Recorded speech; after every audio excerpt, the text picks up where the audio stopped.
दुर्लभ शरीर पाकर भी जो भगवान में नहीं लगता, कान से कथा नहीं सुनता, जिह्वा से भगवान नाम नहीं गाता, नेत्रों से भगवान का मधुर दर्शन नहीं करता, कर से भगवान की सेवा नहीं करता, पांव से तीर्थ की यात्रा नहीं करता, श्री मंदिर की परिक्रमा नहीं करता, भगवान के सन्मुख नहीं उपस्थित होता, वो क्या है?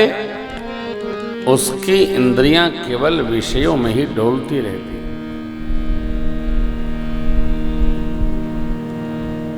किसी ने पूछा, महाराज संसार में रहकर इनसे कैसे बचा जाए?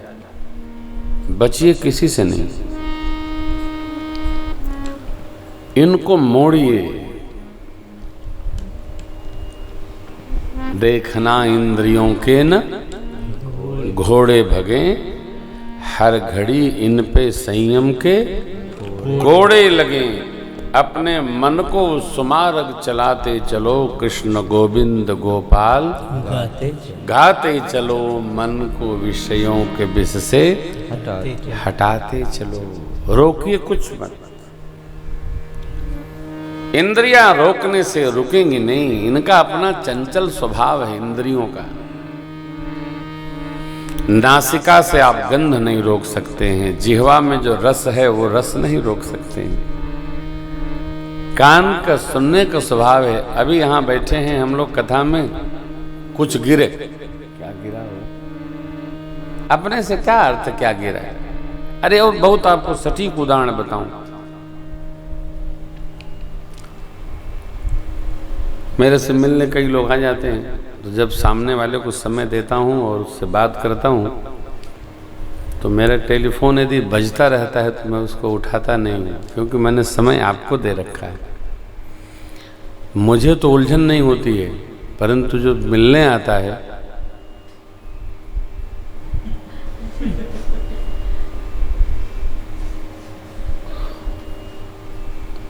मैं अपनी सहजावस्था में बैठा रहता हूं। अंत में वो इतना परेशान हो जाता, कहता है कि आपका फोन बज रहा है। तो मैं इसमें आग्रह करता हूं कि भैया, फोन करने वाले को नहीं पता कि मैंने आपको समय दिया है, ये समय आपके साथ है। वो बज रहा है, पलट दीजिए। हम टेलीफोन अपनी सुविधा के लिए रखे हैं, करने वाले के लिए नहीं, कि आप जब करोगे हम उठा ही लेंगे। हो सकता है हम उसके पास न हो। ठीक इसी प्रकार यह शरीर किस लिए है? तो भगवान में रमने के लिए है। नर तन पाकर विषयों के रस में उलझने के लिए नहीं है। आंख अपना देख रही है, कान जो चाहे सुन रहा है, जिह्वा जो चाहे पा रही है, जो चाहे बोल रही है। अरे भाई क्या है ये सब? क्या उत्पात करते हो? यह जान लेना आवश्यक है। चाहे जो न बोला जाए, जो हम बोल रहे हैं वो सुरक्षित है। आजकल तो डेटा सुरक्षित होने लगा, सबका डेटा है।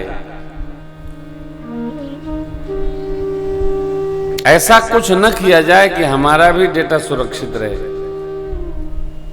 नहीं किया जाए।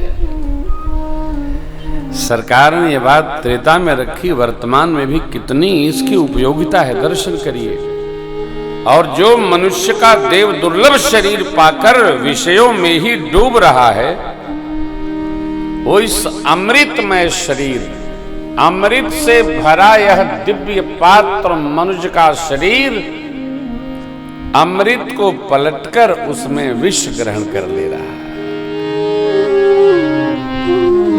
नर तनु पार विषय मन दे, तो पलटी सुधा ते सच विष ले।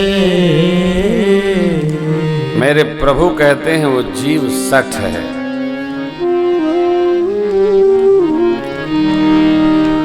जो करना है वो न करके और कुछ और कर रहा है वो सठ है। समझाने बताने पर भी जिसके समझ में नहीं आए वो मूर्ख है। फूलई फरई के वेद जदब सुधा भर सही जलद, मूर्ख हृदय नचेत। जो गुरु मिले विरंची सब, ब्रह्मा जी के जैसा गुरु मिले तब भी उसकी चेतना नहीं।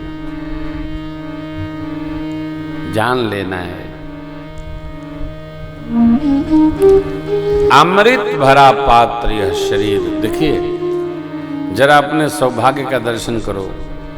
दोनों आंखें हैं, दोनों कान से सुनाई पड़ रहा है, दांत भी हैं। अरे नहीं 32 हैं 16 तो हैं, है ना। हाथ पांव चल रहा है, पा लेते हैं, पच जाता है। सौभाग्य की सूचिका जब बनाएंगे आप तो सबसे ऊपर हो जाएंगे हम।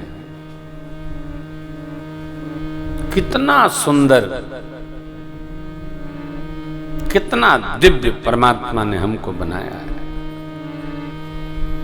सब कुछ होता, मान लीजिए पाँव न होता, कैसे आते टहलते दर्शन करते। सब होता, ये दोनों जो टकटका देखते हैं ये न होते। सब कुछ होता, सुनाइए न पड़ता, तो वो बक्से में कान लगाना पड़ता। देखो महाराज क्या बोल रहे हैं, तो थोड़ा थोड़ा सुनाई पड़ता है। हम सौभाग्य की क्या सराहना करें साहब। ओह, अब आज इस खंड विखंड प्रकृति की लीला के काल में हम आप सुरक्षित हैं, ये भी परमात्मा की अपने प्रति करुणा मानी है। इसलिए पूरा आश्रय करिए, पूरा आश्रय। बार बार टहलिए भी नहीं, एक बार दर्शन दूर से कर लीजिए, बस जय जय दूरी बना के रखिए। मनुष्य का शरीर पाकर भगवान में न लगकर और विषयों के रस को प्राप्त करने में लगा है, वह जीव सठ है। सठ को भी सुधरने का भगवान अवसर देने की क्या बात कहते हैं। सठ सुधरे ही सतसंगति पाई।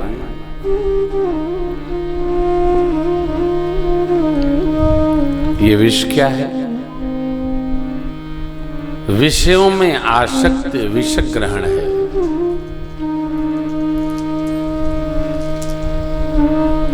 कल आपसे निवेदन किया ना, विषयों की कोई सीमा नहीं है।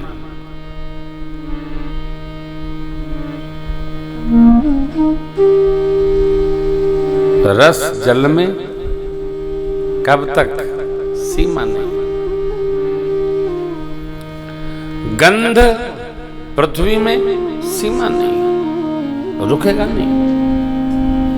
नासिका अंत तक गंध चाहती है, जिह्वा तो पूछिए मत। ये जब भगवत उन्मुख हो जाएंगे तो धीरे धीरे धीरे धीरे इनमें इनका भाव रमने लगेगा। महर्षि वाल्मीकि जी ने भगवान की सेवा का कुछ सिद्धांत कहा।